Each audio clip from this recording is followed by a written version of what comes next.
नमस्कार, मैं हूं एस कुमार, अंक विज्ञान विशेषज्ञ। YouTube के इस चैनल में आपका हार्दिक स्वागत है। पिछले वीडियो के मूल्यांक 6 भाग्यांक 6 के भाग 1 में बताया था कैसे अपने आप को तराश कर आप अपना हुनर, अपनी प्रतिभा, अपनी काबिलियत को निखार कर नाम, दाम, शोहरत पा सकते हैं, दुनिया के सामने स्टार बन सकते हैं, दुनिया को अपनी काबिलियत के बल पर चकाचौंध कर सकते हैं। जी हां, आज आपको मूल्यांक 6 भाग्यांक 6 में बताने जा रहा हूं वो कौन से 4 सूत्र है, वो कौन से 4 बिंदु है जिसको अपने जीवन में ढाल लेने से, अपनाने से आप अपने जीवन के भूल भुलैया के भ्रम से हमेशा हमेशा के लिए इस भ्रम से दूर हो जाएंगे जिसके कारण खुद भूल भुलैया के चकाचौंध की दुनिया में फंसे हुए थे। जी हां, शुक्र ऐसा सितारा है, ऐसा प्रकाश है, इसमें ऐसी रोशनी की किरणें निकलती है। आभा मंडल में सुबह शाम सबसे चमकने वाला सितारा है। अपनी रोशनी की किरणों को जब स्टार के रूप में, सितारा के रूप में इनके अंदर से जब चारों तरफ से रोशनी निकलती है, किरणें निकलती है, हमारी सोच से परे हो जाती है। हम कभी सोच भी नहीं सकते इनके अंदर से जो किरणें निकलती है। आखिर ऐसे कैसे हो सकता है कि इस तरह की किरणें कैसे निकल सकती है या निकलती है? सूर्य चंद्र में तो ऐसी किरणें नहीं निकलती। आज आपको आपके अंदर की वही किरणों के बारे में बताने जा रहा हूं जिन किरणों को आप सितारा के रूप में, किरणों के रूप में देखते हैं। ठीक उसी तरह की किरणें आपके अंदर भी समाई हुई है। इन किरणों को कैसे जाने, कैसे समझे और समझकर इन किरणों का उपयोग कैसे करें, इस भाग में यही बताने जा रहा हूं। मूल्यांक 6 भाग्यांक 6 अर्थात शुक्र, अर्थात शुक्राचार्य अंक 6 के अधिपति है, स्वामी है, जिनके ऊपर मां लक्ष्मी जी की कृपा आशीर्वाद के रूप में सदैव बरसती रहती है। अंक 6 के नसीब का संबंध 4 केंद्र बिंदु पर केंद्रित है। आपको इसी को भली भांति समझना है, जानना है, क्योंकि आपको अपने ही ग्रह स्वामी को जानना बेहद जरूरी है। तभी आप अपने आप को समझ पाएंगे, जान पाएंगे, वरना आपकी हालत उसी तरह की हो जाएगी जब प्यास लगा तो कुआं खोदने बैठ गए। यही ना हो, पूर्ण रूप से पहले अपने आप को जान ले, पहचान ले, समझ ले। 4 केंद्र बिंदु अर्थात 4 स्तंभ में पहला स्तंभ ज्ञान। जब इंसान धरती लोक में जन्म लेता है, अवतरित लेता है, हर मानव के अंदर ज्ञान का स्रोत, प्रकाश का स्रोत, ऊर्जा के रूप में ऊर्जावान रहता है, विद्यमान रहता है। उसके बाद माता पिता का संस्कार, घर समाज का, ज्ञान का मंदिर, जहां अपने ज्ञान को ज्ञान के रूप में ग्रहण करते हैं, अर्जित करते हैं, पढ़ते हैं, लिखते हैं, जिससे आपके अंदर ज्ञान रूपी ऊर्जा गंगा का स्रोत बनकर बहना शुरू हो जाता है। यह सभी ज्ञान हमारे लिए पर्याप्त नहीं है। ज्ञान रूपी गंगा के स्रोत को विकसित करने के लिए एक ठहराव की आवश्यकता पड़ती है, संयम की आवश्यकता पड़ती है। इसे ज्ञान के स्रोत को विकसित करने के लिए ध्यान साधना की आवश्यकता पड़ती है। तब यह ज्ञान का स्रोत जब उस परमपिता परमेश्वर में जाकर मिल जाता है, समा जाता है, तब हमारे अंदर ज्ञान की अनुभूति होती है और तब ज्ञान ऊर्जा के रूप में फलित होता है। इंसान ज्ञानी बन जाता है, वरना अधूरा ज्ञान, अधूरी शिक्षा, अधूरी जानकारी इंसान को हमेशा गर्त में गिरा देती है। शुक्राचार्य के आराध्य देवों का देव महादेव है। शुक्राचार्य हमेशा अपने आराध्य को जपते रहते हैं, तपते रहते हैं। इसलिए 2 मिनट ही सही समय निकालकर आसन पर बैठकर ध्यान कर मात्र 24 बार ओम नमः शिवाय के मंत्र का जाप आप नियमित हमेशा करने का प्रयास करें। तभी आपके मन मस्तिष्क में संयम तथा शांति की स्थापना हो सकेगी तथा आपको समझ में आने लग जाएगा इस दुनिया में सिर्फ चकाचौंध ही नहीं है सब कुछ, तत्परता ही नहीं है सब कुछ, संयम एवं धीरज रखकर सही समय का इंतजार भी है। तभी आप अपने हर उस मुकाम को पाने में सक्षम हो जाएंगे जिस मुकाम को पाना चाहते हैं। वरना जिनके पास संयम नहीं, जल्दबाजी के चक्कर में आए हुए मौके को गंवाकर गुमनाम की जिंदगी जीने के लिए मजबूर हो जाते हैं, अपना जीवन बर्बाद कर लेते हैं। अगर ज्ञान में संयम है तो आपकी डूबती नैया भी भंवर से निकल सकती है। दूसरा, पवित्रता। शुक्र में एक ऐसा रासायनिक पदार्थ है जिनके द्वारा ही हम मानव की पवित्र रिश्ते से शरीर की रचना हुई है। इसलिए अंक 6 के जातक अगर आप अपने जीवन से पवित्रता को निकाल देंगे तो आपका यह जीवन धरती लोक में नरक के समान हो जाएगा, क्योंकि शुक्र में ऐसा बहुमूल्य रासायनिक पदार्थ है जिसमें सुख ही सुख, आनंद ही आनंद की प्राप्ति होती है। दुनिया के सारे सुखों की प्राप्ति एक क्षण में हो जाती है, लेकिन रिश्ते पवित्र होनी चाहिए। भावना पवित्र होनी चाहिए, नजरें पवित्र होनी चाहिए, क्योंकि शुक्र का विकसित ही पवित्रता पर ही आधारित है। शुक्र दूषित हुआ नहीं, पवित्रता भंग हुई नहीं कि आपके सारे के सारे अरमान धरे के धरे रह जाएंगे। अब ये आपके ऊपर निर्भर करता है, क्षणिक सुख भोगने के लिए पवित्रता भंग कर क्षणिक सुख की प्राप्ति कर ले, या फिर पवित्रता को पवित्र रखकर संसार के सारे सुख वैभव ऐश्वर्य की प्राप्ति कर ले। ये आपके ऊपर निर्भर करता है, क्योंकि आनंद की प्राप्ति दोनों में ही मिलती है। पवित्रता भंग होते ही मानव का नसीब अपने नसीब से कट जाता है, लेकिन जहां पवित्रता रहती है, मानव के माथे की लकीर में लालिमा आ जाती है, जिससे मानव चांद सितारों की दुनिया, अपने हकीकत की दुनिया का आनंद लेकर आनंदित हो जाता है। यही पवित्रता इंसान को महान इंसान की श्रेणी में लाकर खड़ा कर देता है। अब तीसरा स्तंभ प्रेम।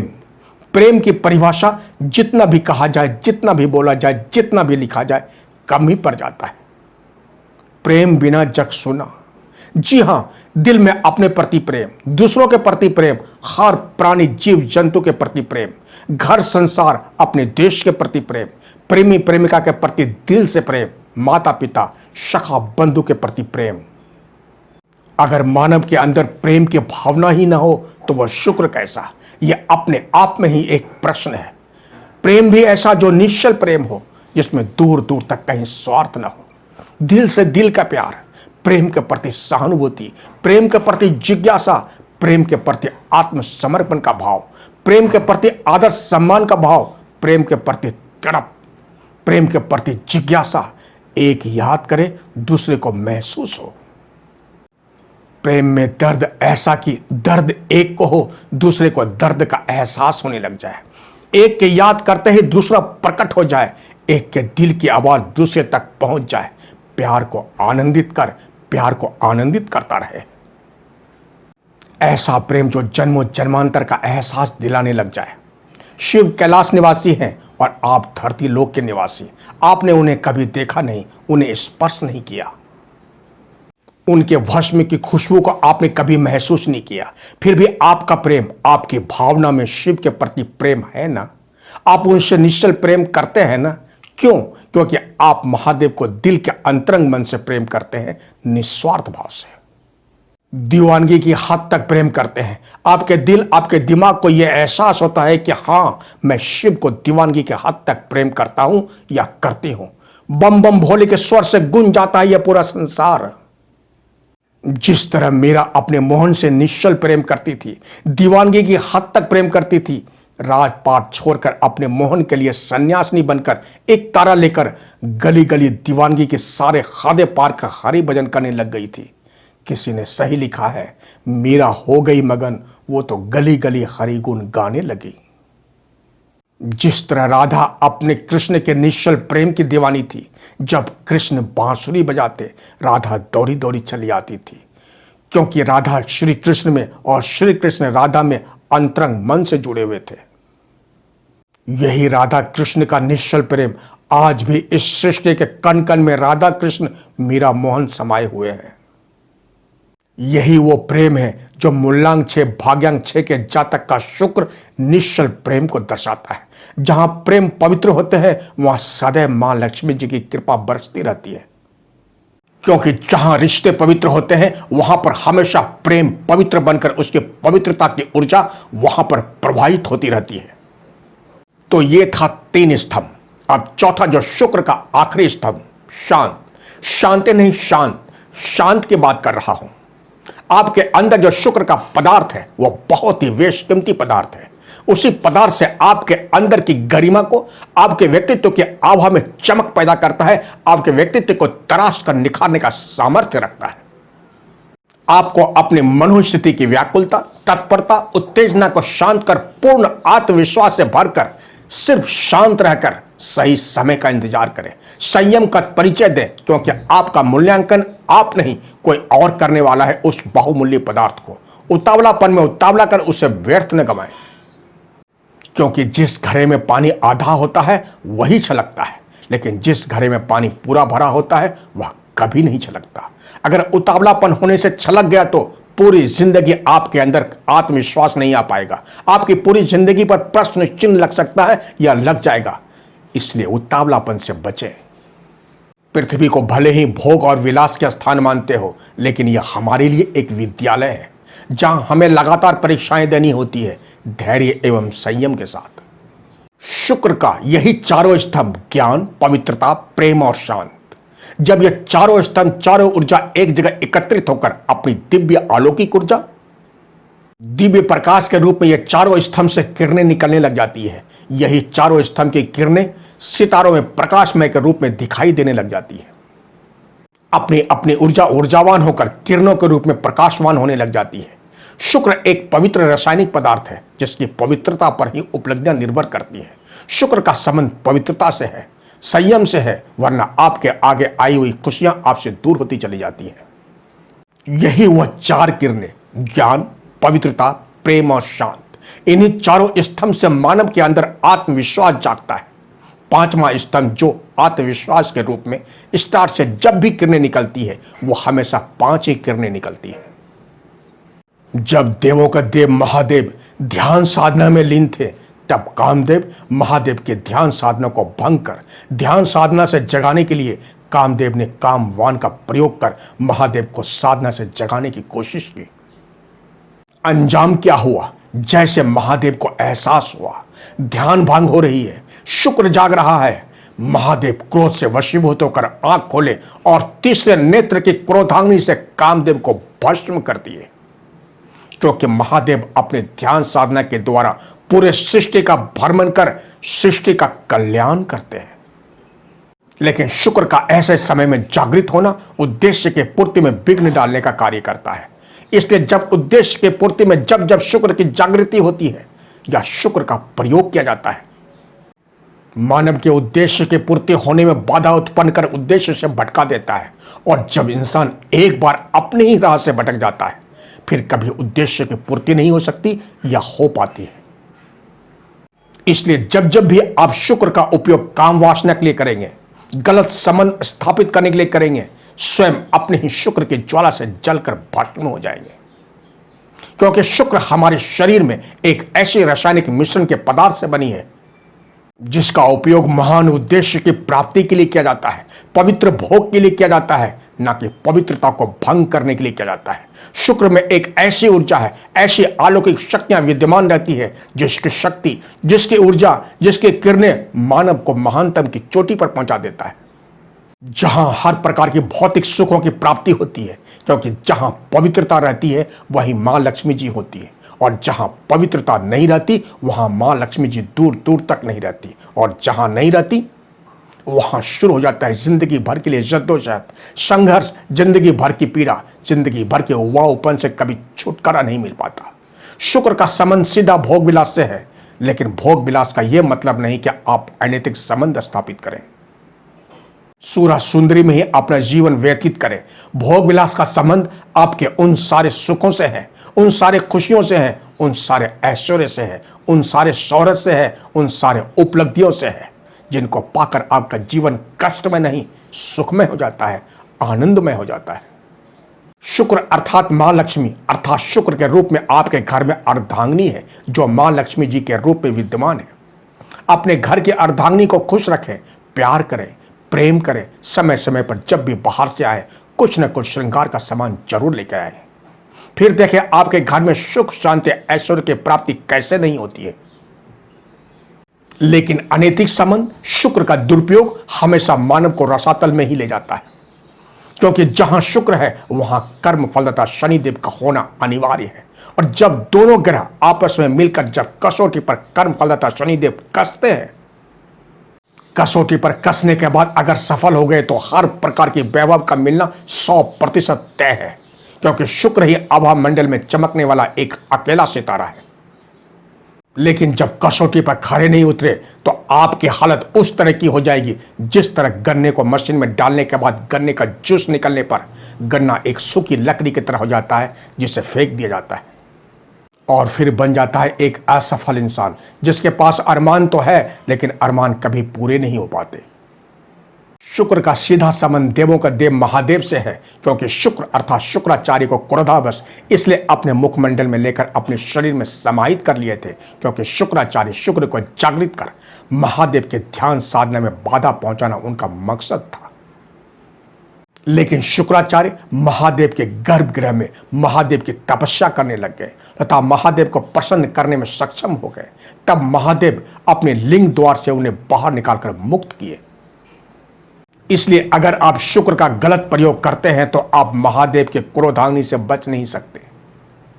आपको दंड जरूर मिलेगा और दंड देने के लिए दंडाधिकारी के रूप में कर्म फलदाता शनिदेव हमेशा तत्पर रहते हैं।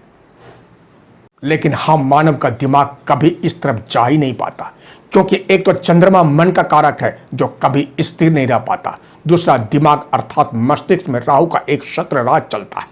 मानव को भ्रमित कर इस तरफ आपका ध्यान जाने ही नहीं देता, क्योंकि राहु का देव से शत्रुता है। शुक्र संयम का प्रतीक है। संयम है तो दुनिया के सभी भौतिक सुख आपके कदमों में होगी, वरना आए हुए भौतिक सुख भी कब आपके पास से विलीन हो जाएगी आपको पता भी नहीं चलेगा। यह पूरा का पूरा वीडियो इस जमाने के सुपरस्टार जो अब इस दुनिया में नहीं रहे देखेंगे तो लगेगा यह वीडियो कहीं ना कहीं इसी के इर्द गिर्द घूमता है। पिछले वीडियो के भाग 1 में बताया था एक ऐसा विषैला कांटा जिसने सुशांत सिंह राजपूत के जीवन को अंधेरे में डाल दिया, और वही विषैला कांटा विष बनकर सुशांत सिंह राजपूत को हमेशा हमेशा के लिए अंधेरे में खो जाने पर मजबूर कर दिया या खो गए। जैसे ही विषैला कांटा निकलेगा कहानी बिल्कुल शीशे की तरह साफ हो जाएगी, और साफ हो जाएगा वो कहानी जो चकाचौंध की दुनिया के बहुत सारे राज का पर्दाफाश कर देगा। और फिर चकाचौंध की दुनिया में ऐसी क्रांति आएगी, ऐसा जलजला आएगा, ऐसा बदलाव आएगा जो पूरे फिल्म जगत को बदल कर रख देगा, ताकि फिर किसी नौजवान को अंधेरे में अपने सपनों के साथ खोना नहीं पड़ेगा। मेरे द्वारा भविष्यवाणी की गई थी राम मंदिर की स्थापना कब होगी, जो आज आपके सामने मंदिर की स्थापना हो रही है। मेरे द्वारा भविष्यवाणी की गई थी देश का प्रधानमंत्री कौन बनेगा, आज आपके सामने प्रधानमंत्री के रूप में श्री नरेंद्र मोदी जी आपके सामने हैं। मेरे द्वारा भविष्यवाणी की गई थी कोरोना का वैक्सीन जून से लेकर अगस्त तक ये वैक्सीन आ जाएगी, जो माह अगस्त 2020 में आने की तैयारी में है, घोषणा हो चुकी है। मेरे द्वारा भविष्यवाणी की गई है कोरोना कब तक समाप्त हो जाएगा और कैसे, यह आप आने वाले समय में देख ही लेंगे। कोरोना पर भारत का दिव्यास्त्र तैयार, तमाम वीडियो जिसकी भविष्यवाणियां की गई है या की है यूट्यूब पर उपलब्ध है। सुशांत सिंह राजपूत का जब राज खुलेगा, क्योंकि यह राज प्रेम पैसा शोहरत के बीच फंसा वो विषैला कांटा है जो ऐसे होनहार कलाकार को अंधेरे में विलीन कर दिया। और यह राज कैसे खुलेगा इसकी भी स्पष्टीकरण आपको दे ही देता हूं। जब हमारी उंगलियों में या पैर की एड़ी में कांटा चुभता है तो हम बारीक सुई की नोक से उसे निकालने की कोशिश करते हैं। कभी कभी यह कांटा इतना अंदर चला जाता है इसको निकालने के लिए लेंस की आवश्यकता पड़ती है, देखने के लिए। कांटा ज्यादा अंदर जाने की स्थिति में उसके ऊपर के मांस को कुदेर कर हटाना पड़ता है और तब वो कांटा दिखाई देता है। तब भी वह कांटा जल्दी से नहीं निकलता है, और जब निकलता है तो साथ में वहां के मांस का कुछ कण का टुकड़ा भी निकल आता है। यही वो मांस का कण जब उस विषैले कांटे के साथ निकलेगा, और जब उस मांस के कण की गहन शोध की जाएगी तब सारे राज का पर्दाफाश हो जाएगा। जिस राज को दफनाने की कोशिश कर उस पर मिट्टी डालने की कोशिश की जा रही थी या की जा रही है। सुशांत सिंह राजपूत तो पंच तत्व में विलीन हो गए, लेकिन बहुत बड़ी क्रांति का विगुल बजाकर चले गए। तो बस इस भाग में इतना ही। अगले भाग 3 में आपको बताऊंगा धनुष का शिव जी से क्या संबंध है और शिव जी के धनुष से आपका क्या संबंध है, तथा यह भी बताऊंगा कब किस तरह से आपके मूल्यांक के साथ आपका भाग्य चक्र जुड़ता है और आपके भाग्य चक्र के साथ कैसे आपका नसीब जुड़ता है, तथा कब कब संबंध विच्छेद होकर नसीब को बिगाड़ देता है। अब तक आपने मेरे चैनल को सब्सक्राइब नहीं किए हैं तो इसे जरूर करें तथा बेल आइकन को जरूर दबाएं, ताकि जब भी नया वीडियो अपलोड होगा इसकी जानकारी आपको पहले मिल जाएगी। एवं लाइक, शेयर तथा कमेंट बॉक्स में जाकर कमेंट जरूर करें। तब तक के लिए आप स्वस्थ रहें, मस्त रहें, सदा खुश रहें, अपने आसपास सफाई का ध्यान जरूर रखें। अगर आपको कुछ व्यक्तिगत रूप से जानकारी चाहिए तो मेरे मोबाइल नंबर पर संपर्क कर आप अपॉइंटमेंट ले सकते हैं।